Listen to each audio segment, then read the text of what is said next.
Doctor ইউনূসের নেতৃত্বাধীন অন্তর্বর্তী সরকারের সার্বিক কর্মকাণ্ডের বৈধতা চ্যালেঞ্জ করে হাইকোর্টে রিট করেছেন সিনিয়র আইনজীবী মোহাম্মদ মহসিন রশিদ। অন্যদিকে বাংলাদেশ ও যুক্তরাষ্ট্রের মধ্যে 2026 সালের 9 ফেব্রুয়ারি স্বাক্ষরিত বাণিজ্য চুক্তির বৈধতাকে চ্যালেঞ্জ করে রিট হয়েছে। অন্তর্বর্তী সরকারের সময়ে গৃহীত বিভিন্ন সিদ্ধান্ত, আইন প্রণয়ন, সংস্কার কমিশন গঠন এবং দেশি বিদেশি চুক্তির বৈধতাও রিটে চ্যালেঞ্জ করা হয়েছে। রিটে ডক্টর ইউনূসের বিরুদ্ধে কোনো দুর্নীতির অভিযোগ রয়েছে কিনা সেটি খতিয়ে দেখতে কমিশন গঠনের আর্জি জানানো হয়েছে।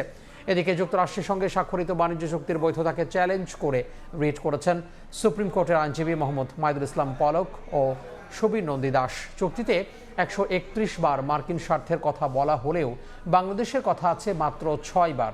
রিট আবেদনে বলা হয়, চুক্তিটি সুস্পষ্টভাবে অযৌক্তিক, কাঠামোগতভাবে অসম এবং জাতীয় স্বার্থের জন্য ক্ষতিকর।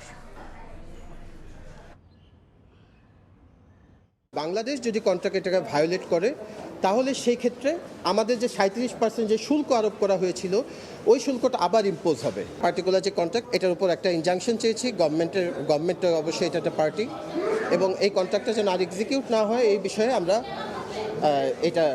এই রিট পিটিশন দায়ের করা।